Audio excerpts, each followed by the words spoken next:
So we looked at, we're just going to look at one phrase today, basically, as we get through with our review.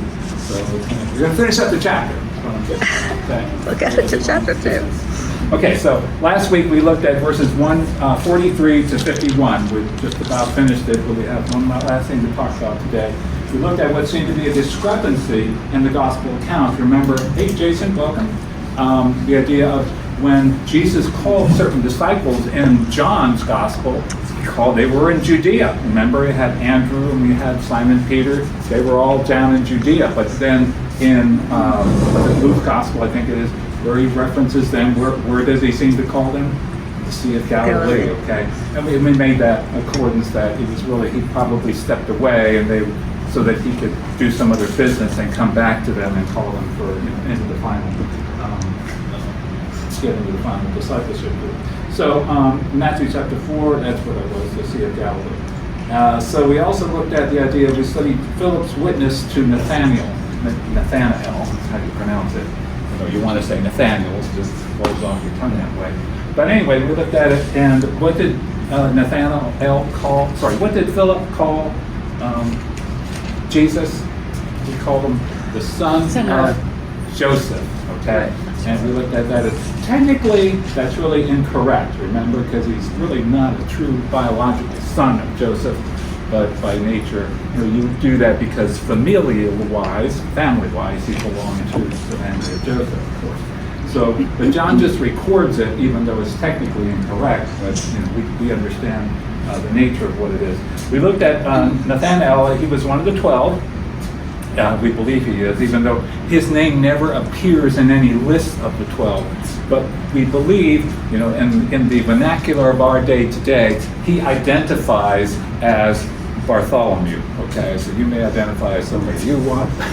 He identifies as Bartholomew, is how we look at that. So his name is not in any list in the synoptics. And remember, John never puts out a list of the disciples, the 12. But we think he is Bartholomew. It makes sense because of the pairing and all that he's associated with.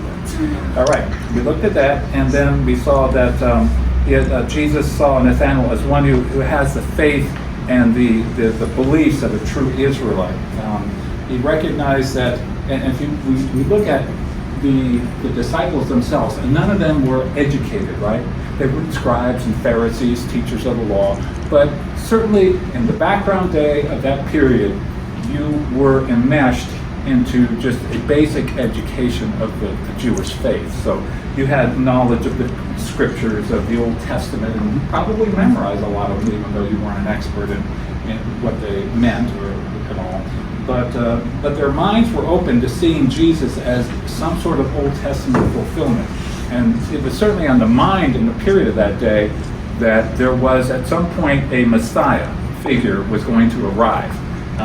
And it was just sort of in the air. It might be a Messiah mania. It was just kind of, you might be able to just touch it, you feel it in a sense, and it was just part of because you were under this burden of the Roman imperialistic regime, so you were looking, anytime you're under that kind of oppression, you want a deliverer, right? And then plus, remember, 30 years before, it was all that stirring up when Jesus was born, John the Baptist and all that. So it was all those things about the shepherd stories and all of those things with the wise men coming through, and also there had been some, stirring up of the emotions and all that. They still would have recollected these things and brought them to their thinking. So they were certainly looking for a Messiah who filled the air. And so we look at Philip, as I said, Philip, when he called him the son of Joseph, he wasn't denying the virgin birth, but he probably, you couldn't have understood the virgin birth at that time. Someone who could have would be, of course, Mary. She would have clearly understood it, but she wasn't there at the time. So anyway, so you remember, Nathanael has this sort of disparaging remark about Jesus of Nazareth, because he says, Jesus of Nazareth, who Philip says, come and he invites him, and then what does Nathanael say? What? Can anything good come out of Nazareth? It's like, can anything good come out of Niederwald, right? Yeah. It's just, just such an insignificant town. Who can come out of that kind of a thing? So he kind of had just kind of the basic, simple bigotry and all of, what can come out of a small town, obscure thing like that. But in reality, they didn't pull out the fact that he actually came from Bethlehem. He had royal lineage in his lines. But the idea there is, I think Jesus is intentionally trying to veil his background and all in some ways, just to minimize the idea of this political liberator. We'll get into that a little bit more today. So it's sort of this idea of self-abasement, to make sure that it's not taken out of context. Don't get this thing out of hand, okay? But at any rate, so Jesus' response to Nathanael was what? He says, behold, the true Israelite in whom there is no deceit or guile. And the essence was there's no Jacobness, okay? Because Jacob himself was renamed Israel. Jacob's original name back in Genesis was he was the heel catcher. He was the one who wanted to take over something. He would cunningly deceive and all to do that. So he's saying, here's somebody who says it straight, who's not going to lie to you, who's not cunning to you, and so forth. Here's Nathanael. Nathanael was sort of shocked at this, and because Jesus says, Nathanael says, how did you know me? Well, I saw you under the fig tree, right? Remember what he says? Yep. And then Nathanael recognizes Jesus' omniscience, and however he understood that, we don't know. We're not privy to what the details of that are, but he recognized it as some sort of tremendous insight and wisdom that nobody else would have known. And he calls him 3 terms: Rabbi, Son of God, and King of Israel. So Nathanael, I think when he said Son of God, you remember Philip called him son of Joseph. So Nathanael calls him the Son of God. And the idea there was, I don't think Philip really, he was saying more than he knew, is what I'm getting at. He couldn't have understood what Son of God meant that time, really. It was the idea of when Jesus says, for instance, in the Beatitudes, blessed are the peacemakers, for they shall be called the sons of God, in essence, right? It's a characterization of somebody. So if you were to say somebody's an evil person, they're the son of wickedness or something like that. You're just sort of characterizing they are. I don't think Nathanael actually knew about the fullness of Jesus' deity in that sense. And so, but he calls Jesus the King of Israel. And I would say probably, the theme song of Nathanael, if all it took was just one look, would be just one look. Okay. But we see basically that the King of Israel, we don't see Jesus ever using that term, okay? Others might use it, but he's not going to attach that to himself for now. And in essence, it's not that he's denying it, but he doesn't want to use it because he doesn't want to drag along with it all of the political leanings that holds, the connotations. So why is that? Because his mission is one of salvation, right? Blaine, I'm going to open up to you. Let's see what John 3:17, when Jesus talks about himself. For God did not send the Son into the world to judge the world, but that the world might be saved through him. Right, so it wasn't to judge the world in essence, to conquer the world certainly, but instead to save the world, right? This was his mission now, his first coming enrolled in this. So he doesn't want to be that liberator, to get involved in earthly power struggles, and he has a better title to characterize his mission. Now, it's interesting that even during his earthly mission, his public ministry, we will see multiple times that he does not want even the demons who know who he is to tell others about this, okay? And let's look at Mark 1:23-25. And immediately there was in their synagogue a man with an unclean spirit, and he cried out, "What have you to do with us, Jesus of Nazareth? Have you come to destroy us? I know who you are, the Holy One of God." But Jesus rebuked him, saying, "Be silent and come out of him." So Jesus knew, they knew that he knew who he was, But the idea is that he does not want them to let it out. Keep quiet and all. Let's look at another verse that says basically the same thing in Mark 3:11-12. And whenever the unclean spirits saw him, they fell down before him and cried out, "You are the Son of God." And he strictly ordered them not to make him known. The demons knew a lot more than Nathanael would have been about calling him the Son of God. This was the metaphysical truth about who he was. But in essence, Jesus did not want them to make him known as is at this time. And I think there's a couple of reasons why. First of all, one is the fact that you don't want to be associated with demons, just sort of like bad company. So there's that aspect. But secondarily, and again, is to minimize this Messiah mania kind of a thing, because they can drive and stir up the pot, basically, and he doesn't want that to happen at this time. And so even with his disciples, okay, he's going to tell them, hey, keep a lid on this, all right? And so look at Peter, when Peter identifies Jesus as the Christ, the Son of the living God, Matthew 6, Mark. Mark 16. Mark. 16. Well, that's Matthew is what that should be. Oh, good, because this one didn't make any sense. Okay, go to Matthew. Go ahead, Shane. Well, you're catching Cheryl off guard. She's That's going to okay. turn. I'm working on it. It's close by. All right, here we go. And then he strictly charged the disciples to tell no one that he was the Christ. Right. So it's like he wants to, again, don't talk about this. This is not what I want to be known. My mission is basically salvation at this point. So we're not going into the idea of the liberation business here. So he dismisses the popular terms and names he used for his public mission life. And again, I'm going to read John 1:50. Jesus answered him, this is Nathanael, because I said to you, I saw you in the fig tree. Do you believe? You will see greater things than this. So remember, Jesus was kind of amazed at Nathanael, just like, man, that's all I had to do is to believe. Man, you're easy, kind of like. But the idea was that he had this credulity and naivety to a certain extent. Is there a time in the gospel that he doesn't the entire time, correct? Say that again. Because at the end, right, the end of the gospels, he's saying, go out, Oh yeah. spread the gospel, tell them about me, tell them about all things, right? But through his life, he never really He made never that his says- issue, right? And Yeah. even like, for instance, when we get to the trial before Pilate, he's, so you're a king. He says, but he says, So the my whole kingdom time he's is not speaking, of this that's what I was world. But thinking that. it's sort of affirming it and denying it at the same time. It's different than what you think. Yeah, kind of yeah, like. Yeah, exactly right. So he calls them basically, and he goes back to the Israelite theme when he talks to Nathanael about under the fig tree, and then he says that you are an Israelite indeed.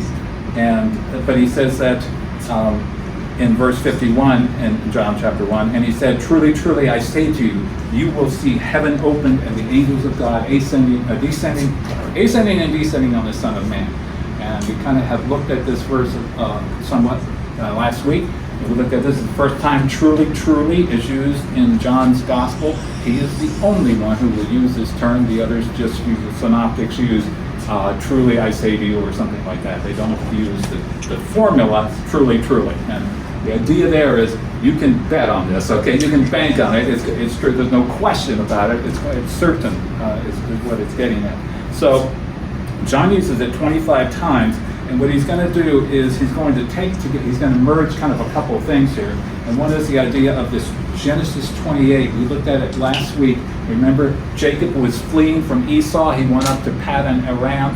And on the way, he spends an overnight out in the wilderness. And he has his rock for a pillow. And he has his dream, remember? And he sees this ladder or stairway to heaven, as a song has called it. Stairway to heaven with the angels going up and down on it, right? And the vision was tied to the fulfillment of the Abrahamic covenant.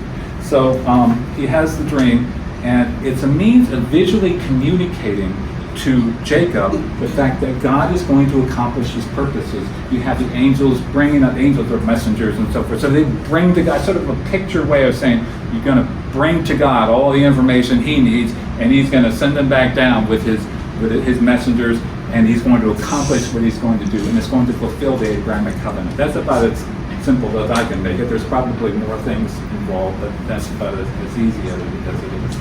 So, and it's the idea of getting back, even the Abrahamic covenant, remember that was promised to Abraham, right? That's why we call it that way. But even that had its origin, ultimately, way back to where? What event?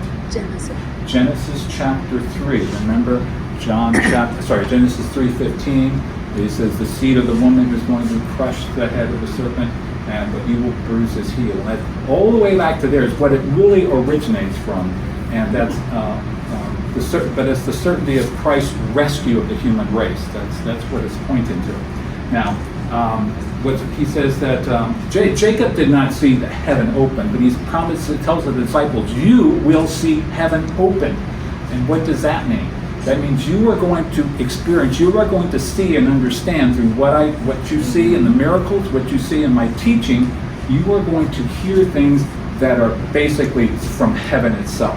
Because he is bringing truth from the heavens down to earth that would never have been known before unless it was Christ himself who brought these truths down to them. So they will experience the glories of heaven in the ministry of Christ. Okay, you will truly see this. Obviously, as we go through the book of John, we will see these things and shake out as well. So the purposes of God will be fulfilled in all this, and the ladder, even though Jacob saw a ladder or a stairway, we find in John's gospel, Jesus said they will be ascending and descending on what?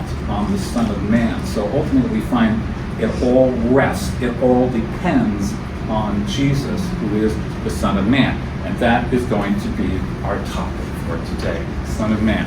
Okay, it's an expression that we ought to know. It's kind of like out there, and we sort of mystified by it, and I thought we'd kind of go ahead and look at it a bit more today so we understand it. All right, so it's going to be just a limited study on it because it gets into pretty deep things on it, but we'll look at it in this way. So Jesus uses it. It's a favorite way he talks about himself. He recognizes himself. In fact, and it's funny because it's using his name in the third person. So it'd be as if sometimes you may hear this like somebody will approach royalty and say, is the king pleased with the meal today? And the king is fine. The king is happy with the meal. So we can understand it in sort of a certain context in that way. But if you were to ask me, hey Clay, did you have a great day today? I said, well, Clay did have a great day. You might think, what's wrong with you? So it's a bit quirky. We really think of us and the ways we would use it, it's sort of quirky. But Jesus has he wants to use it for a particular purpose, and we're going to find out what that is. And so when we look at the term the Son of Man, we find it is used multiple times in the Old Testament, but it's not going to have the same connotation that Jesus is going to apply to it. I mean, it's often used, for instance, Ezekiel. God will call Ezekiel Son of Man, is what he sometimes calls him. It's used in Jeremiah and the Psalms and even Job. The one particular one we're going to look at is its use in the book of Daniel. But anyway, you remember C.S. Lewis, The Lion, the Witch, and the Wardrobe? Mm-hmm. And I remember the meeting with the beaver, and he calls the four of them, that was Lucy and Peter and Edmund. Yeah. And Susan. And he calls them sons of Adam and daughters of Eve. I love that term. It's just such a neat term. It sort of sounds like royalty, But anyway, he uses that term, Son of Man, 81 times in the Gospels. And he's referencing his use of it back to specifically the book of Daniel. And there's a certain prophecy that's in there. It's a prophecy about four great empires on the earth. They are going to be the Babylonian, Persian, what else? The Greeks, and the Romans, right? Yeah. So we're going to look at this in the midst of this vision that Daniel had. We're not going to study it in detail, but we're just going to kind of look through it a little bit. Let's look at the first couple of verses, especially with Daniel 7, 13, 14. Is that you? That's me. That's it. In my vision at night I looked, and there before me was one like a son of man, coming with the clouds of heaven. He approached the Ancient of Days and was led into his presence. He was given authority, glory, and sovereign power. All nations and people of every language worshipped him. His dominion is an everlasting dominion that will not pass away, and his kingdom is one that will never be destroyed. Okay. So what are a couple of observations that you make from that passage? Just as you read it, what sort of words maybe popped out in your mind?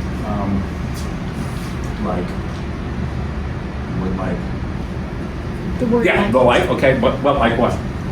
Like Son of Man. Very good. Okay. And what other kind of things just sort of made their way into your minds? The Ancient of Days. Ancient of Days. Okay. Good. Who was that? kind of seemingly referring to? God himself? God the Father is really what it's looking at there, yeah. Authority, dominion, right? So something about, and what's going on? He sees, basically, in his night visions, he sees this form, this likeness of the Son of Man, and what is he doing? He's approaching the Ancient of Days, right? It's the direction to him, and he presents him before him, and he's given this dominion and domain and so forth, and it's one that will not be destroyed. So it's like after all these earthly kingdoms, there's going to come one that will not be destroyed, okay? So, but he's also, the phrase clouds of heaven is kind of particularly associated with this passage.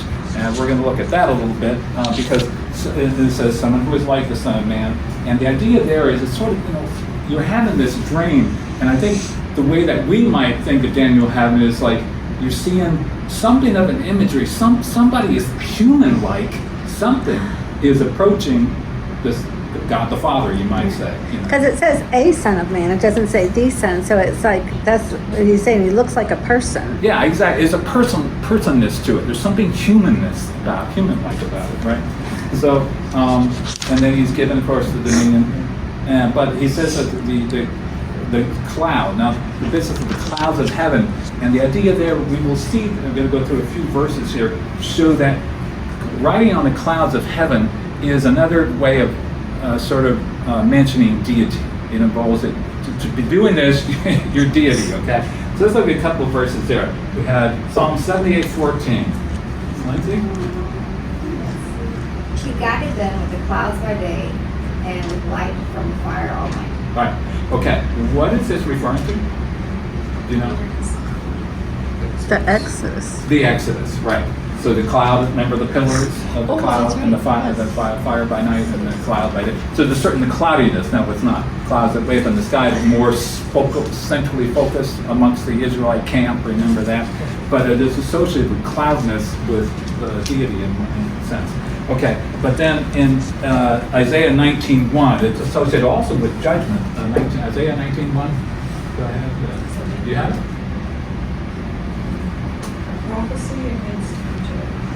See, the Lord rides on a swift cloud and is coming to Egypt.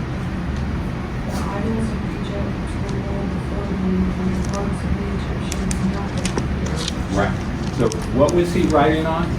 A swift cloud. Okay. So again, it's the idea that there's a connection with cloud and coming judgment in this case. Well, that was in here also, right? In Isaiah here, where he says he's coming with the clouds of heaven. He says before me was one like a Son of Man coming with the clouds of heaven. You mean the Daniel one? Daniel, sorry, yeah. Exactly. Right.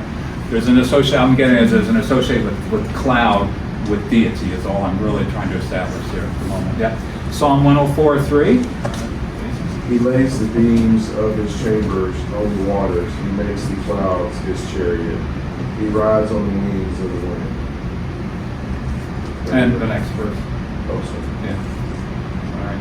He makes his messengers his ministers of flaming fire. Right. Okay.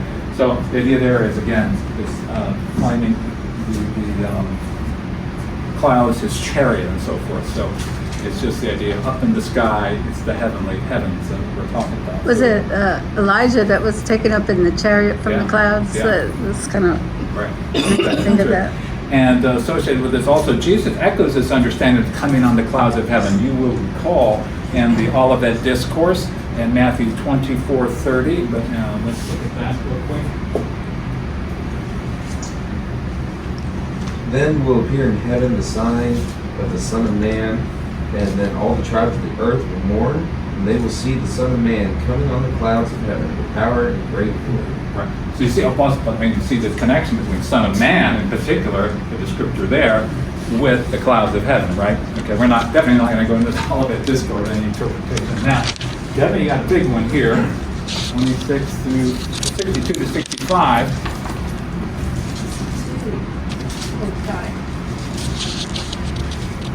And the high priest stood up and said, "Have you no answer to make? What is it that these men testify against you?" But Jesus remained silent, and the high priest said to him, "I adjure you by the living God, tell us if you are the Christ, the Son of God."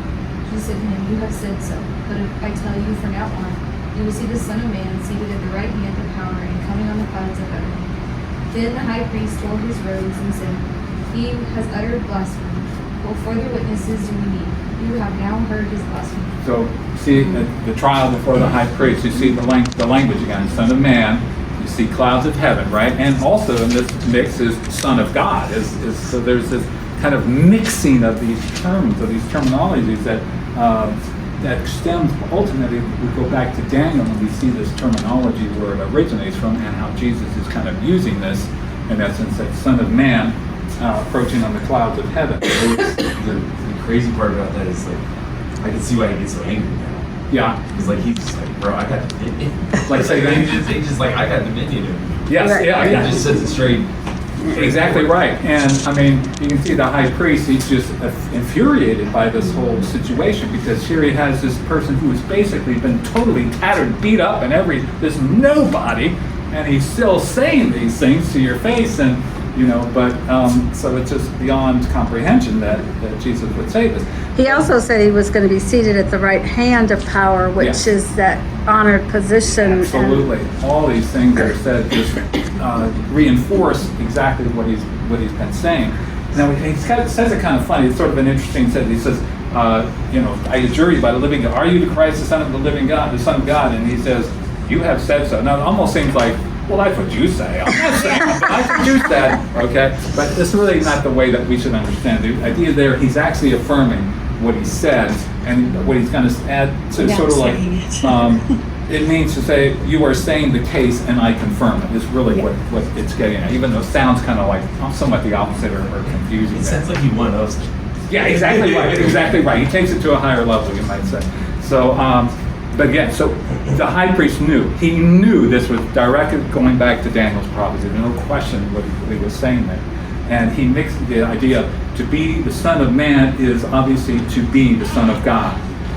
Connection may be somewhat a little shaky how we understand it, but there's definitely a connection in this understanding. So, well, links the verses together. Son of Man coming on the clouds of heaven, and associates the fact that it's the presence of God's presence, obviously in protection and in judgment as well, as we see in the verse of Isaiah there. There's sort of an aura of it's, I don't say mystical, but we can't fully comprehend it. It's beyond, so it's a certain amount of mystery to it, because it's just beyond our comprehension, and that's something we just need to accept, that is to be divine and human. And so now we ask, why did Jesus use the term Son of Man so much during his earthly ministry? And say there seem to be some practical and theological reasons. One was that we said it dropped the idea of this nationalistic kind of idea of the Messiah who would be the deliverer for them. It allows Jesus to actually shape the conversation in the way that he wants it to go. So that it's sort of, as I said, it has this sort of aura of a little bit of mystery around it. You don't quite fully understand it. So because he now is able to direct how he wants people to understand it, because we don't understand it. So he can use it in ways that he wants to make sure that it's not just taken over by others to Does he always say the Son of Man? Like, it's descriptive saying a Son of Man. You are a godly man. This person in the Old Testament was a godly man. This person, but I am the godly exactly. man. So every time he's referring to It'd himself, be he's the saying, Son of Man in the I am sense, the. in the sense of the way that Daniel perceived it, and the way that this was this person who was approaching the Ancient of Days to receive the kingdom and all. There's only one that would ever do that. Yeah. So and so it kind of captured the idea of his being as both a being of divinity, divine, deity, as well as his humanity. There's a mystery wrapped up. And it's always associated, when we look at the book of John, it's always associated with the idea of Jesus' suffering, but also his glory, his resurrection and glory. So, for instance, in John 8:28, I have that here, okay? Did you feel like reading, you think? Dante, yes. Thank you. Okay. I remember Spencer's name, but okay, go ahead. So just the first part of the verse. Good. Go ahead. Yes, sir. So Jesus said, when you have lifted up the Son of Man on the cross, then you will understand that I am He. Okay, thank you. That's right. And when he says lifted up, what does lifted up imply? What's that supposed to be? when I am lifted up. Well, that's when he was going to be on the cross. Exactly right. It's referring to the crucifixion is what it is. We'll see that in John chapter 3 also. But the idea is, when I am lifted up, then you will know that I am he. Now, the word he is not part of the Greek that is added for understanding. But it really reads, then you will know that I am. That's what it says, literally. And the idea there is we take that, remember, that is really the name of God, Yahweh, essentially, from the Old Testament in Exodus chapter 3, I believe. It says, I am who I am, and Moses asks his name. And that's what Jesus is actually saying. He's really saying, you will know Yahweh. You will know that I am God, is really what he's getting at. So, but we have the he just for a little bit more basic understanding in our language. So we return now also to Peter's confession. Let's look at this a little bit more detailed. Matthew 16, 13 to 16. Spencer, if you don't mind. Jesus came into the district of Caesarea Philippi. Asked his disciples, who do people say that the Son of Man is? And they said, some say John the Baptist, and others say Elijah, and others Jeremiah or one of the prophets. And he said to them, but who do you say that I am? Simon Peter replied, you are the Christ, the Son of the living God. Thank you. Okay, so Jesus is going to directly confront them now, okay? Because they've been with them for maybe maybe close to 3 years or something, 2 years at least probably. He says, okay, who do people say that the Son of Man is? You know, this person. Who do they think I am? Okay, and some say, well, John the Baptist or Elijah. We already went through that discussion earlier. But then he said, or Jeremiah, one of the prophets, well, who do you say that I am? And Peter makes this great confession, right? That you are what? The Christ, the Son of the living God. So now we see the direct connection that Jesus is going to basically affirm once Peter has said it, and he's going to make that direct connection that he is the Messiah, living God. But he says to them right after this, he says, don't tell anybody, okay, as we already looked at earlier. So right after this, then he's going to go into the discussion about his suffering and resurrection. So it's all coupled together. Now, I did want to also look at the idea of this final glorification. We read in Daniel, remember, he was going to receive this dominion and all this. He was going to do this kingdom, get all this glory. Ephesians chapter 1, 19 to 23. Like reading, Nolan, and just listen to, this is the capturing of the glorification of Christ. Go ahead.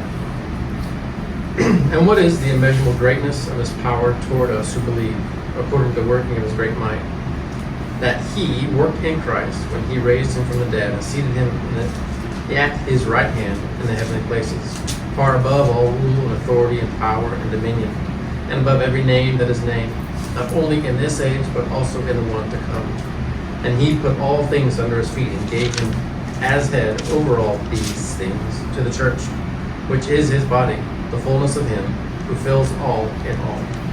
Do you sort of see the glorification of Christ in this passage here? It certainly, it reads multiple times, authority, the power, dominion, above every name that is named, not only in this age, but also in the one to come, put all things under his feet. So again, he's given this total dominionship to Christ.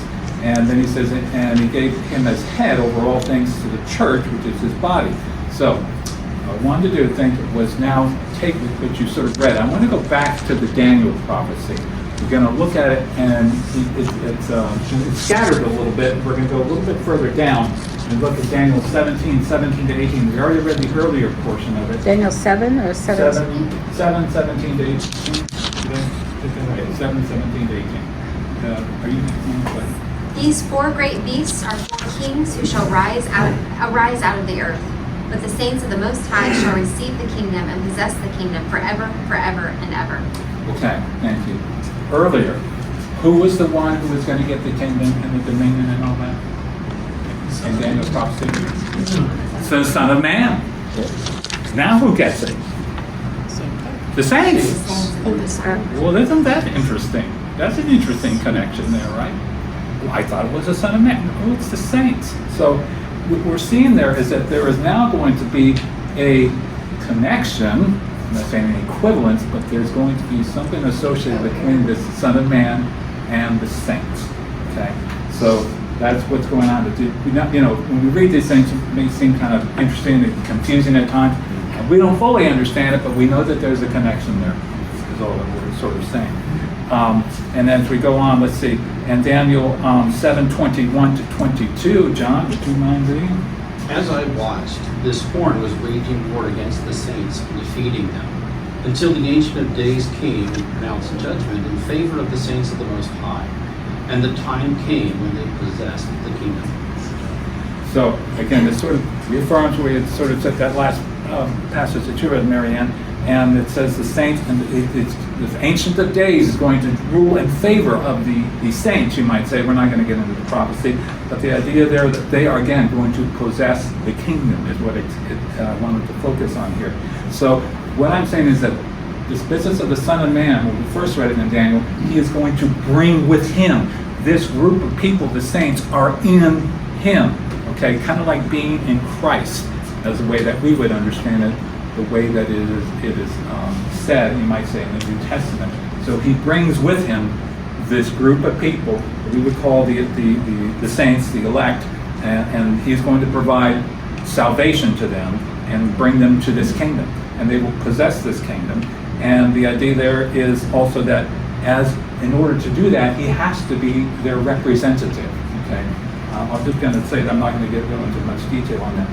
What I wanted to do was remember some of you, a few of you, were here like a year ago, and we had gone through what was the Doctrine Boot Camp. And part of that, we looked at we looked at the Trinity, right? Mm-hmm. And there was two visions of the Trinity. And remember what their terms were, what the names of those were?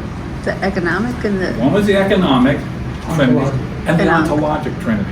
Remember, the ontological Trinity is the one, what it is in its nature, in its true truth, okay, what it really exists as, but which we will never see, okay, in essence. But it's what it functionally truly is. And the economic Trinity was how it works itself out into creation. So it's how we experience it. We see, for instance, that Jesus, who became Lord, he said, remember, my Father is greater than I, and so forth. Ontologic Trinity, they're the same, they're equal, right? But in the economic Trinity, how it works itself out in history, creation and all, we have that Jesus submits himself to the Father, right? And all that. So we look at that and we see that when we come to these statements about the Son of Man, what we're looking at there is we're looking at the economic Trinity, Jesus in the economic Trinity is what we're looking at, okay?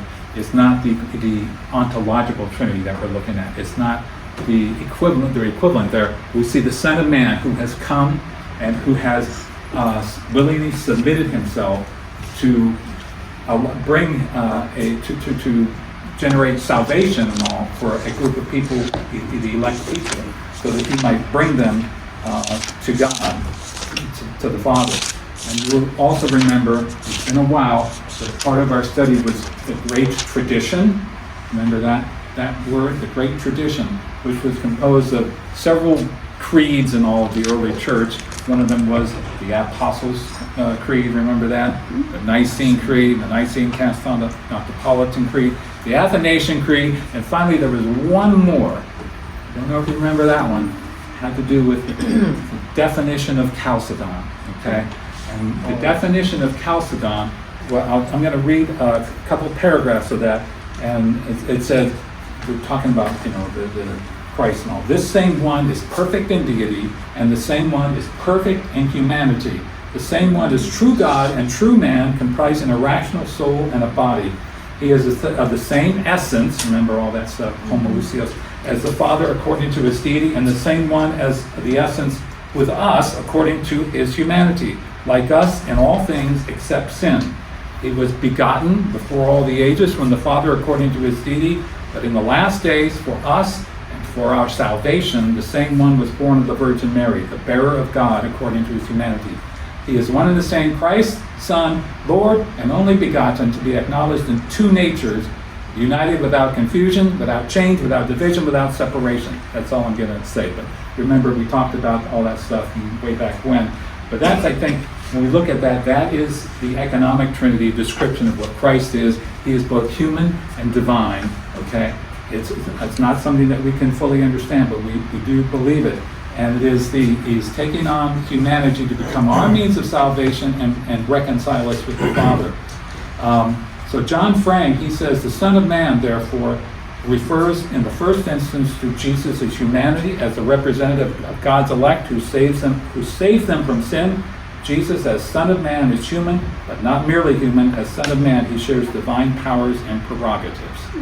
It reminds me of Philippians chapter 2 in verse 5, where it says, have this mind among yourselves, which is yours in Christ Jesus, who though he was in the form of God and did not count equality with God a thing to be grasped, but emptied himself by taking the form of a servant, being born in the likeness of men. He gave it up willingly to come to us. That's right, perfectly.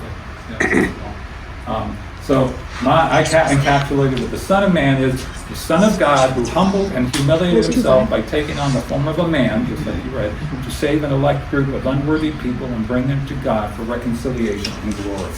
That's about as succinct as we can, I think, put it and somewhat understand it.